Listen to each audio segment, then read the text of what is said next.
Dios les bendiga, hermanos. Nuevamente me da gusto poder llegar hasta ustedes a través de esta plataforma de la iglesia en línea y espero que todos estén bien hasta ahora, gracias a Dios. Por lo menos nadie de nuestra congregación ha enfermado y continuamente el hermano Sergio nos ha estado enviando audios por los grupos de WhatsApp y recordándonos que nuevas son las misericordias de Dios, que Dios nos ha permitido estar nuevamente sanos un día más y nuevamente gracias a Dios por ello. Como quiera, siempre seguimos orando. Nos dio gusto saber que la niña de nuestra hermana Claudia Gobea está mejor de salud. Seguimos orando por ella.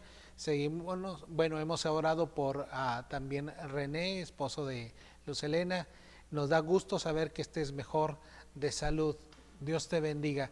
Y todos, hermanos, procuramos estar atentos los unos de los otros y procurar no solamente hacernos una llamada, mandarnos algún mensaje, sino que estar siempre procurando esa comunión, esa interacción juntos como iglesia. Por ello, reitero el saludo y el agradecimiento a Dios por cada uno de ustedes. Doy gracias a Dios por todos aquellos que se han comunicado a través de Facebook, de WhatsApp, para ponerse en contacto con nosotros. Por ejemplo, la hermana Amor, desde allá, desde Aguateno, ha enviado sus saludos a la iglesia. Hermana, Dios te bendiga. Se nos da gusto saludarte. Hay una hermana, hermana Mari, de allá también de la zona de Poza Rica. Dios te bendiga. Qué bueno que nos ves desde allá. Una hermana también desde la ciudad de Dallas, Texas, nos saluda. La hermana Graciela, Dios te bendiga. Es un gusto poder saludarte. Y a todos ustedes, hermanos, a Dios les bendiga. Gracias por estar al pendiente y dándole de alguna manera seguimiento a la obra de la iglesia Emmanuel a través de este medio.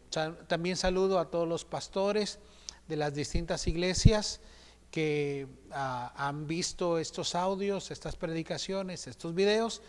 Y va para ustedes nuestro saludo y nuestra oración para que Dios les bendiga en la obra que sigan haciendo. También mando mis saludos a los hermanos de allá de la iglesia de Sicar en Tapachula, Chiapas, a la hermana Sofía, el hermano Jaime, que también nos han mandado saludos. Dios les bendiga a todos y cada uno de ustedes.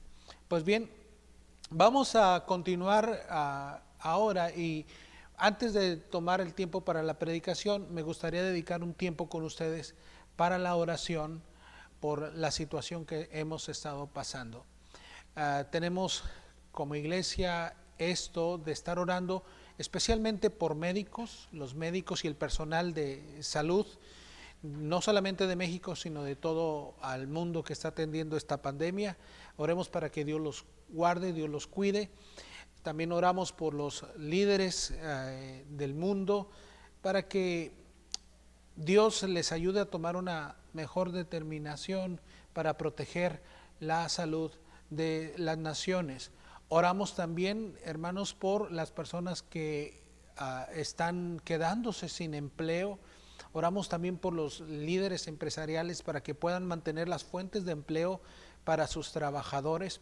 Vamos a orar por la iglesia en general para que en medio de esta necesidad pueda mantenerse apegada a Cristo, apegada a las Escrituras y sobre todo buscando siempre la comunión con Dios y la comunión unos con otros. Y finalmente oraremos por los pastores que están haciendo un esfuerzo por transmitir por medios como este de Facebook, YouTube y otras plataformas, hacerles llegar el alimento espiritual a la iglesia. Vamos a tomar este tiempo de oración, hermanos. Padre, en el nombre de Jesús, llegamos ante tu presencia por la sangre de Jesucristo para presentarte, Dios, delante de ti nuestras oraciones que junto como iglesia y todo tu pueblo en general hemos estado haciendo a lo largo de este tiempo, en lo cual tú nos estás llamando y estás tratando con el mundo, con tu iglesia, con tus siervos y con cada uno de los creyentes en particular. pero de una manera muy especial queremos pedirte en esta ocasión por todos los médicos, enfermeras y todos aquellos que tienen que ver con el trabajo de sanidad, de salud. Padre, estos son hombres y mujeres que también tienen familia y que también están temerosos de ser contagiados y están en el riesgo máximo, más que nosotros, que cualquier otra persona, Dios. Estos están enfrentando directamente esta pandemia. Y te rogamos en el nombre de Cristo Jesús que tengas misericordia de ellos, que les ayudes y que Padre Celestial les protejas en tu misericordia de este mal. Guarda y cuida a estos hombres y a estas mujeres. En el nombre de Cristo Jesús te lo pedimos. Ten misericordia de ellos y especialmente, Dios, en tu misericordia queremos pedirte de que no solamente ellos sean guardados, sino que pronto pueda haber una medicina que pueda ser usada eficientemente para atender a los enfermos de esta infección, de este virus. Oramos, Dios, porque aquellos que están enfermos, en tu misericordia tú les permitas restablecerse y recuperarse. Padre Celestial, pedimos que todos los insumos médicos, especialmente los asistentes de respiración, los ventiladores que son necesarios, pueda haber los suficientes en los hospitales, en los distintos lugares donde se atiende a estos pacientes, y estas personas puedan salir adelante y lo puedan hacer comprendiendo que tú eres el que por tu misericordia les estás permitiendo sobrevivir a esta pandemia, para que ellos también te busquen y ellos también reconozcan que tú eres Dios, que tienes el control de todas las cosas. Oramos, Padre Celestial, por los líderes del mundo. Sabemos que la mayoría no te conoce, que la mayoría está en rebelión contra ti, que la mayoría a lo mejor está siguiendo otros valores, otros principios, pero como ya lo hemos dicho, ha habido presidentes de distintos países que han estado respondiendo positivamente y han estado clamando y pidiendo que tú tengas misericordia de sus naciones. Y oramos, Dios, para que no tan solo nuestro presidente en México, sino que todos los presidentes o líderes en los distintos organismos o países a nivel global puedan ser prudentes y puedan ser sabios en tomar decisiones que ayuden a detener esta pandemia. Por ello oramos por Andrés Manuel López Obrador, oramos por el doctor López-Gatell para que puedan ser sabios en tomar decisiones muy prudentes que ayuden a que pronto México pueda ser libre de esta pandemia. Señor, seguimos orando y te pedimos en el nombre de Jesucristo, Dios, también por las personas que se están quedando sin trabajo. Es una condición que se está viendo a nivel global. Hay muchas empresas que han cerrado, hay mucha gente que se está quedando sin su fuente de empleo y por ello, Dios, están padeciendo mucha necesidad.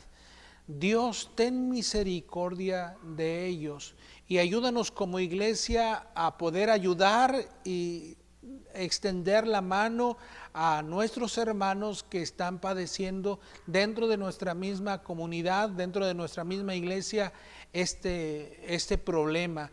Sé con cada uno de los hogares y provee el pan suficiente y necesario para que tus hijos puedan, Dios, también compartir con los que tienen necesidad. Oramos y te pedimos, Señor, que aquellos que tienen aún también dentro de nuestra iglesia a cargo trabajadores, aquellos que tienen a gente empleada, tú les puedas seguir permitiendo, Dios, mantener esa fuente de empleo para que en esas familias haya la provisión necesaria para cada día. Padre, oramos por estas peticiones. Padre, también queremos orar y pedirte por los pastores en las distintas iglesias que están haciendo un esfuerzo por llevar el alimento espiritual a la iglesia a través de estos medios de comunicación. Padre, úsales, bendíceles y que la palabra tuya pueda traer alimento espiritual a cada uno de nuestros hermanos allá en los lugares en donde están. Y también, Dios, no nos olvidamos de pedirte que la iglesia se mantenga unida, que se mantenga atenta unos de otros, y que, Padre Celestial, no tan solo nos mantengamos en comunión contigo, sino también en comunión unos con otros. Esto lo oramos y lo pedimos en el precioso nombre de Jesús, nuestro Señor y Salvador. Amén. Bien, continuamos, hermanos, con lo que es la predicación de este día domingo. El texto señalado para el día de hoy se encuentra en Primera de Pedro, en su capítulo 1, versículos 17 al versículo 25. Y dice así la palabra del Señor. Repito, Primera de Pedro, en su capítulo 1, versículos 17 al versículo 25. Dice: y si invocáis por Padre aquel que sin acepción de personas juzga según la obra de cada uno, conducíos en el temor de Dios todo el tiempo de vuestra peregrinación, sabiendo que fuisteis rescatados de vuestra vana manera de vivir, la cual recibisteis de vuestros padres, no con cosas corruptibles como oro o plata, sino con la sangre preciosa de Cristo, como de un cordero sin mancha y sin contaminación, ya destinado desde antes de la fundación del mundo, pero manifestado en los postreros tiempos por amor de vosotros, y mediante el cual creéis en Dios,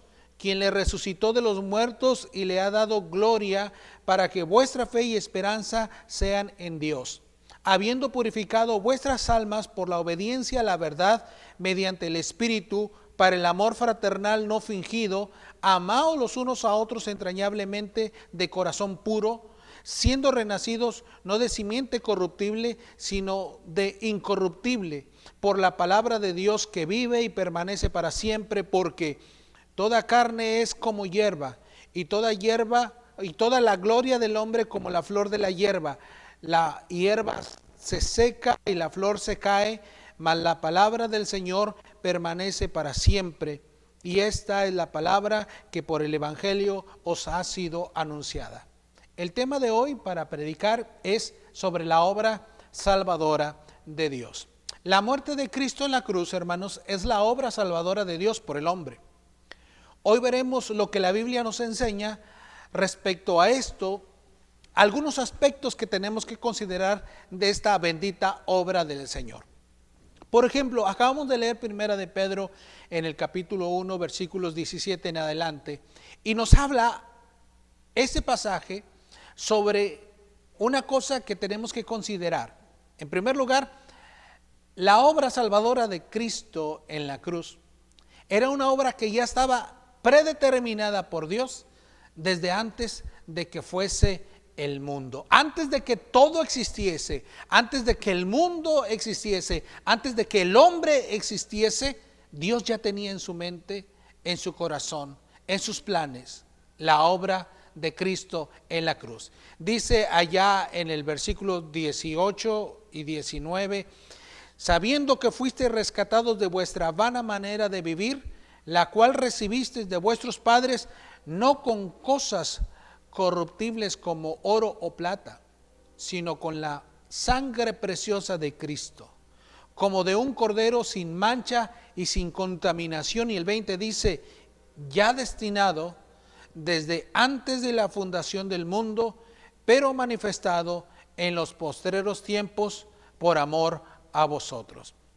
Dios nos enseña claramente que la obra de la redención fue algo planificado por Dios desde la eternidad, que tuvo su ejecución allá en el momento en cuando Cristo fue crucificado allá en el monte Calvario, allá en las cercanías de Jerusalén. Dice el libro de Apocalipsis, hablándonos del final y de las cosas que están por venir.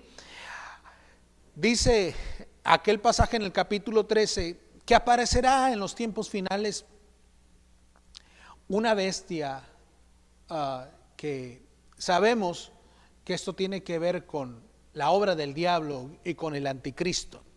Pero dice específicamente en el versículo 8 que la gente del mundo dice, y adoraron todos los moradores de la tierra a esta bestia cuyos nombres estos no estaban escritos en el libro de la vida del Cordero, dice que fue inmolado desde el principio del mundo. ¿Desde cuándo en la mente de Cristo, en la mente de Dios, en la mente del Padre estaba elaborado el plan de la redención? Desde antes de que el mundo existiese. Desde que en aquellos tiempos, en la eternidad, Dios ya había anticipado en su corazón, en su mente, este plan y esa obra redentora. Efesios 1:4 dice, según nos escogió en Él antes de la fundación del mundo, para que fuésemos santos y sin mancha delante de Él. La obra redentora, hermanos, la obra de la cruz fue determinada desde antes, mucho antes de que nosotros existiéramos, incluso antes de que usted y yo pecáramos. Ya Dios había destinado a su Hijo Jesucristo como el Cordero que habría de llevar nuestras culpas y nuestros pecados. Dice 2 de Timoteo capítulo 1 en el versículo 9 y 10 de la siguiente manera: quien nos salvó y nos llamó con llamamiento santo, no conforme a nuestras obras, sino según el propósito suyo y la gracia que nos fue dada en Cristo Jesús antes de los tiempos de los siglos, pero que ahora ha sido manifestada por la aparición de nuestro Salvador Jesucristo. Amén. Bien, la obra de la cruz fue algo planificado por Dios desde antes. Y alguien una vez preguntó, dijo, a ver, hermano, si esto sucedió, ¿por qué Dios creó al hombre sabiendo que el hombre iba a pecar? Y cuando me hizo esta pregunta, le digo, es que Dios ya sabía lo que iba a hacer cuando el hombre pecara. Dios ya tenía un plan. Y Dios, cuando nos creó, ya tenía preparado la expiación o la redención para nosotros. Así es que la obra salvadora de Dios fue un plan anticipado y determinado por Dios desde antes de la fundación del mundo. Segundo, la muerte y la obra de Cristo, la obra salvadora de Dios, fue y es, hermanos, un acto voluntario de nuestro Señor Jesucristo. El libro de Juan, en el capítulo 10, dice la palabra de la siguiente manera. Juan, en el capítulo 10, allá en los versículos 17 y 18. Por esto me ama el Padre, porque yo pongo mi vida para volverla a tomar. Nadie me la quita, sino que yo de mí mismo la pongo. Tengo el poder para ponerla y tengo el poder para volverla a tomar. Este mandamiento recibí de mi Padre. ¿En qué consiste la obra salvadora de Dios? En un acto voluntario del Hijo. Nadie le quitó la vida. Él dio su vida. No murió en manos de los romanos como solamente los verdugos, y no fueron ellos los que le quitaron la vida. Fue Él, en primer término, el que entregó su vida por nosotros. Dice Tito capítulo 2, versículo 14, quien se dio a sí mismo para redimirnos de nuestros pecados. Él, según el libro de Filipenses, dice que se despojó de sí mismo y se hizo obediente hasta la muerte y muerte de cruz. Nadie tiene mayor amor que este, que uno ponga la vida, su vida, por amor de sus amigos. Y eso fue nuestro Señor Jesucristo. La muerte de Jesús fue la obra salvadora de Dios y fue algo vicario, hermanos. Es decir, su obra fue en favor de los hombres, sustituyendo u ocupando el lugar que era nuestro.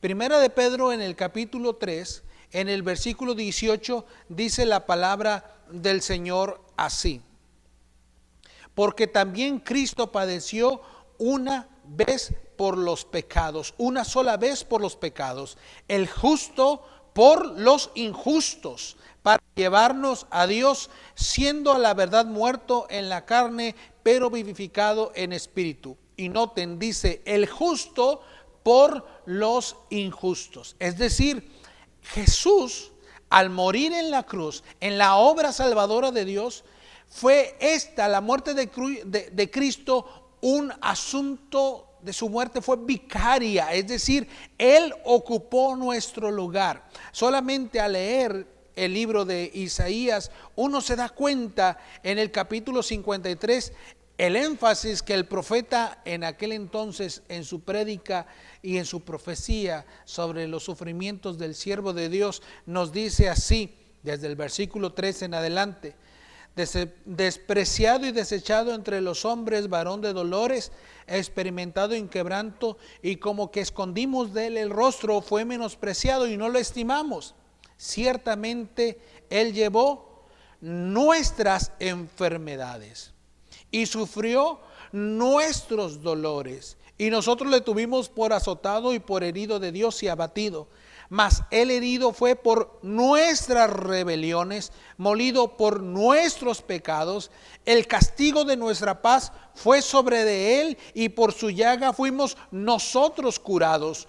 Todos nosotros nos descarriamos como ovejas, cada cual se apartó por su camino, mas Jehová cargó en él el pecado de todos nosotros. ¿Qué nos explica Isaías? Pues que la muerte de Cristo y la obra de Cristo allá en la cruz, esta obra de Dios fue un asunto vicario, es decir, Cristo ocupó el lugar que nosotros merecíamos.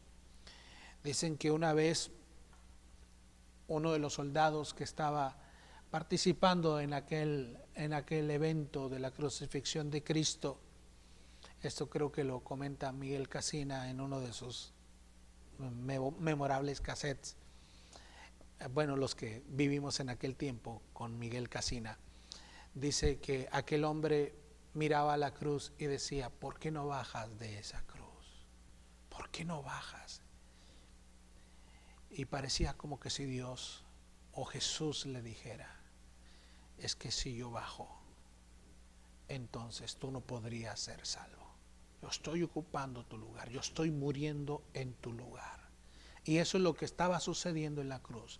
Eso fue la obra redentora de Dios. Esa fue la obra salvífica de Dios por usted y por nosotros. Cristo Jesús allá en aquella cruz ocupó su lugar y mi lugar.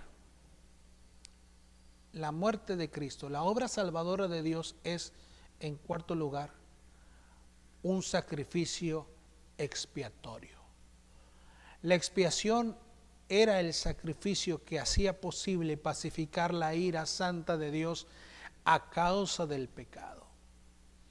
En este sacrificio se ofrecía un becerro como víctima para liberar a aquel hombre, o en su caso a la nación judía, de la pena o del castigo que merecía por su pecado. El libro de Levítico es un libro que ampliamente nos habla de este tema. De hecho, esta palabra es desarrollada ampliamente en aquel libro de las Escrituras, en la ley de Moisés.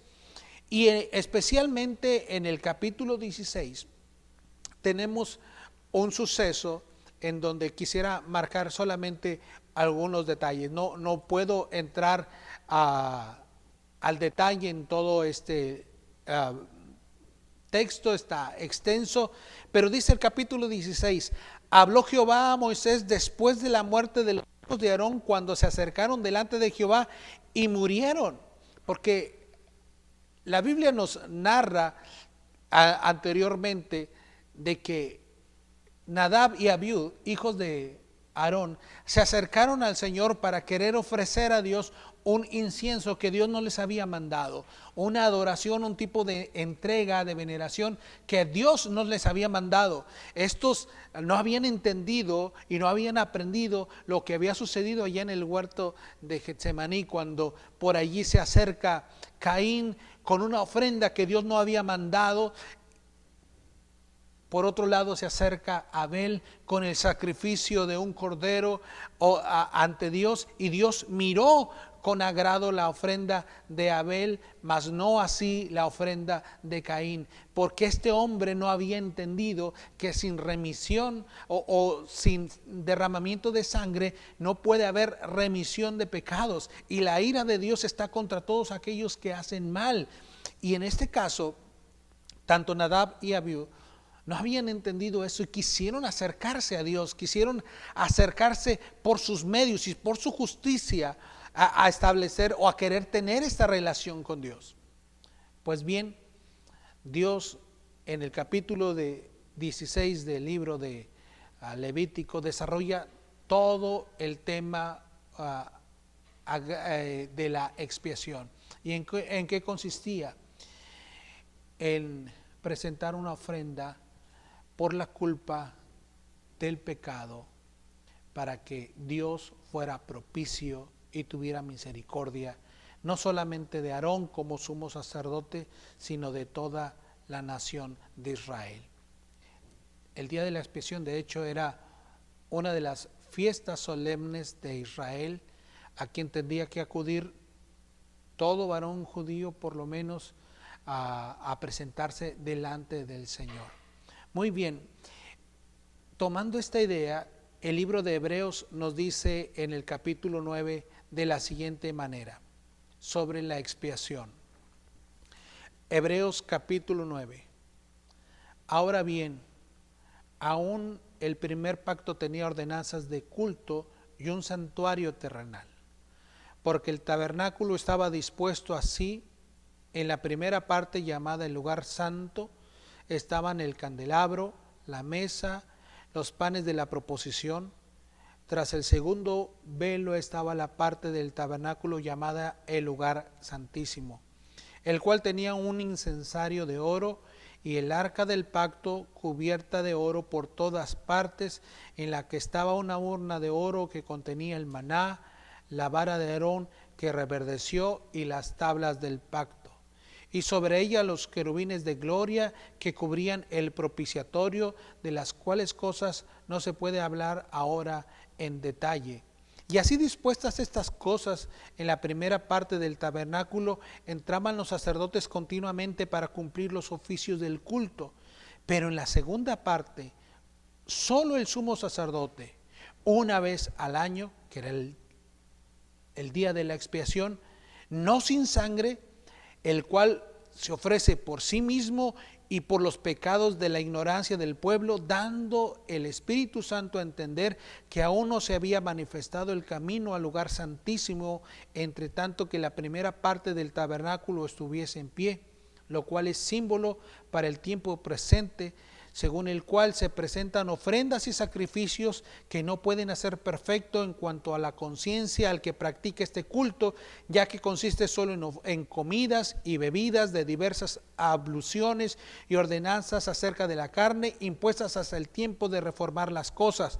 Pero estando ya presente Cristo, sumo sacerdote de los bienes venideros, por el más amplio y más perfecto tabernáculo, no hecho de manos, es decir, no de esta creación, y no por sangre de machos cabríos ni de becerros, sino por su propia sangre, entró una vez para siempre al lugar santísimo, habiendo obtenido eterna redención. La muerte de Cristo es una muerte expiatoria, redentora para con nosotros. La redención, hermanos, era el pago o la liberación para eximir de culpa o de condenación a las personas.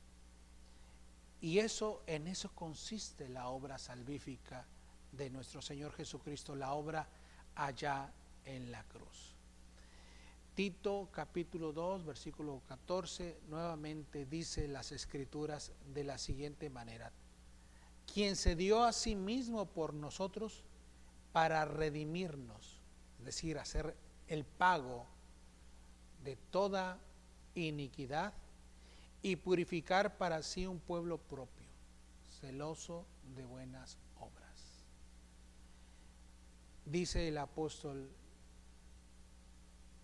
San Pablo en Gálatas capítulo 3, Cristo nos redimió, es decir, hizo el pago de la maldición de la ley.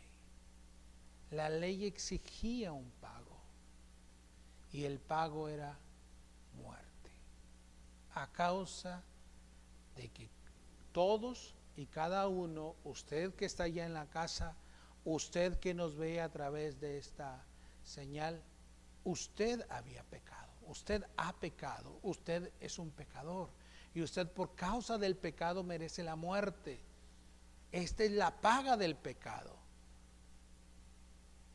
Pero Cristo, con su obra en la cruz, pagó, ocupó su lugar, ocupó mi lugar, llevó su condena, mi condena, para que usted ya no fuera una persona bajo maldición, porque estaba escrito: maldito todo aquel que no permaneciere en las obras escritas de esta ley para hacerlo. Y tengo que decirlo, y usted lo tiene que saber: si usted no ha cumplido con todos los mandamientos de Dios, no solamente con los 10 mandamientos, de ahí se desprenden muchos más, pero el primero y más grande de todos: amarás al Señor con todo tu corazón, con toda tu alma y con todas tus fuerzas. Y el segundo: amarás a tu prójimo como a ti mismo. Usted no lo ha podido cumplir. Usted está bajo condenación. Usted está bajo la pena del pecado. Pero Cristo, al morir en aquella cruz, nos redimió del poder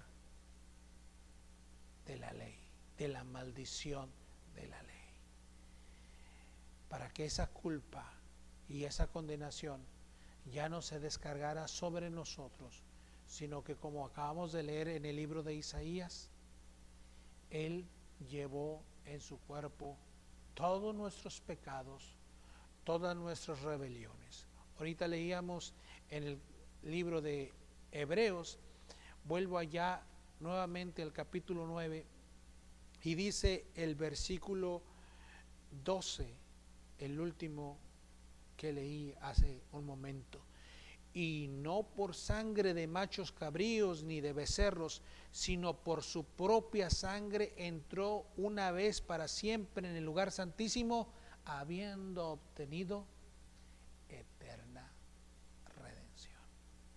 El pago fue completo, total. Por eso, desde la cruz, una de las palabras de nuestro Señor Jesucristo fue: consumado es. La obra estaba concluida. El pago fue hecho en su totalidad. Cristo pagó por toda nuestra maldad, por toda nuestra iniquidad, para redimir un pueblo suyo, como dice el libro de Tito, un pueblo propio. Apocalipsis capítulo 5, versículo 9, cantando allá en el cielo, las huestes redimidas por el Señor decían en el capítulo 5, versículo 12, y decían a gran voz: el Cordero que fue inmolado es digno de tomar el poder y las riquezas, la sabiduría, la fortaleza, la honra, la gloria y la alabanza. Y todo lo creado que está en el cielo y sobre la tierra y debajo de la tierra y en el mar y a todas las cosas que en ellos hay, oí decir: al que está sentado en el trono y al Cordero, sea la alabanza, la gloria y el poder por los siglos de los siglos. Vuelvo un poquito atrás, allí en el versículo 9 dice, y cantaban un nuevo cántico diciendo, digno eres de tomar el libro y de abrir los sellos, porque tú fuiste inmolado y con tu sangre nos has redimido para nuestro Dios, nos has comprado para nuestro Dios, de todo linaje, pueblo, lengua y nación, y nos has hecho para nuestro Dios reyes y sacerdotes, y reinaremos para siempre contigo. Es importante considerar, hermanos, pues, que la obra de la cruz fue una obra, en primer lugar, planeada desde la eternidad. En segundo lugar, fue una obra que fue un acto voluntario, un acto de amor de Cristo. En tercer lugar, tenemos que ver que la muerte de Cristo fue vicaria, ocupando su lugar, ocupando mi lugar. Que la obra de Cristo ahí en la cruz fue un sacrificio de expiación para liberarnos de la ira santa de Dios, para detener sobre nosotros y cubrir Él con su cuerpo, con su sangre, toda la ira que nuestros pecados merecen. Y finalmente, la obra de Cristo ahí en la cruz es una obra redentora. Esto es la obra de Cristo allá en la cruz. ¿Saben? Gracias a Dios por el Cordero que fue inmolado, que fue sacrificado en propiciación por nuestros pecados. Ahora, por la sangre de Jesús y por ese pacto nuevo, cuando antes no podíamos entrar, o en el culto no se podía entrar, en aquel culto judío no se podía entrar al lugar santísimo, ahora por la sangre del Cordero Redentor tenemos acceso a la misma presencia de Dios, porque Cristo con su sangre nos abrió el camino. Gloria a Dios por la muerte de su Hijo, gloria a Dios por la obra salvífica de Dios y gloria a Dios por su redención. Dios les bendiga. Oremos. Amado Señor, te damos muchas gracias por esa obra preciosa que hiciste en la cruz. Nos sorprende tanto amor derramado por nosotros. Nos sorprende que tanto valor nos diste, de manera que enviaste a tu Hijo para ocupar nuestro lugar, para llevar nuestra culpa y, como lo dice tu palabra, redimirnos y hacernos tu pueblo. Gracias, Señor, muchas gracias. Ayúdanos a vivir dignos de ese amor, dignos de esa entrega. Dice el apóstol en Tito, tú quisiste redimir un pueblo propio, celoso de buenas obras. Y te doy gracias, Dios, por toda la iglesia de Emanuel, por toda la iglesia Siemar, por todo tu pueblo, en toda la iglesia cristiana, en sus distintas regiones, por aquellos que, Padre Celestial, están en distintos lugares escuchándonos, oyéndonos y comprendiendo que esta obra preciosa de Cristo es una obra incomparable, es una obra inmerecida, pero es una obra perdurable porque nos has redimido y comprado para la eternidad. Somos tuyos, somos tu pueblo. Gracias por ello. Y en esta hora, Dios, quiero pedirte que tú guardes y protejas a tu iglesia, que la sangre preciosa de Cristo cubra a tu pueblo. Padre Celestial, que tu sangre nos libre de todo mal, nos limpie de todo pecado y que nos ayude a permanecer siempre unidos a ti, entrando a tu lugar santo, al lugar santísimo, a la plena comunión contigo, Señor. Padre, nuevamente gracias por tu obra, porque nos has amado, dice tu palabra, de tal manera nos amaste que diste a tu Hijo por nosotros. Gracias nuevamente, Señor, en el nombre precioso de Jesús. Amén.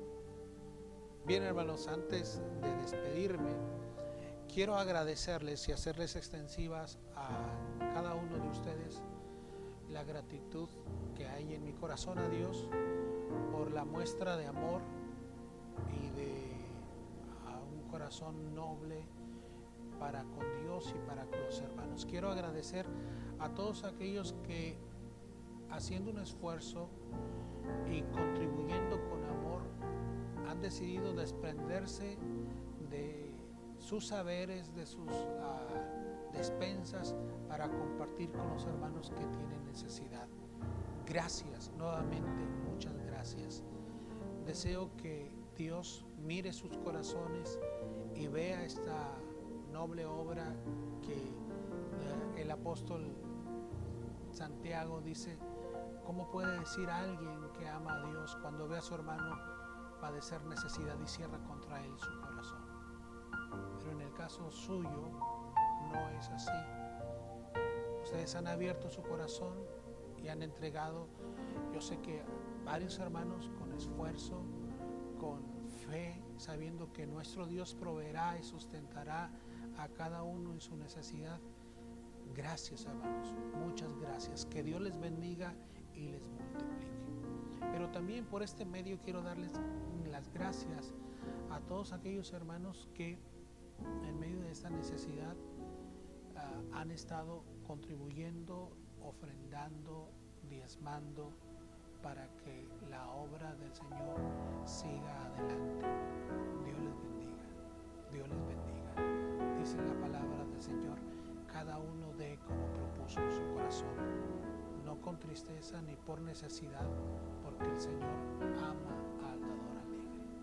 Muchas gracias, hermanos, y de hecho hoy quisiera tomar este tiempo con ustedes, y allá en sus casas, si ustedes tienen preparado su ofrenda o su diezmo, en la instrucción que hemos girado para ustedes es que lo ponga aparte, lo consagre y en su tiempo señalado veremos cómo usted puede hacerlo llegar a nuestro tesorero. Y en este tiempo quiero que oremos juntos por esa ofrenda, por ese diezmo, para que el Señor lo tome, lo consagre y bendiga sus hogares con provisión según su misericordia. Oremos, por favor, hermanos. Padre, en el nombre de Jesús te doy gracias porque tu palabra dice que tú no nos desampararás, que tú conoces todas nuestras necesidades aun cuando todavía no la hemos dicho delante de ti. Tu palabra nos dice que Dios, tú eres el proveedor y sustentador de todo.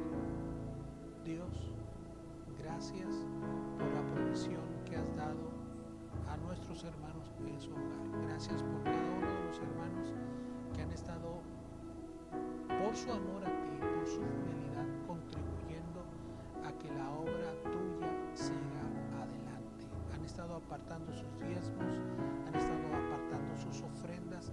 Algunos ya la pudieron hacer llegar. Gracias por ellos.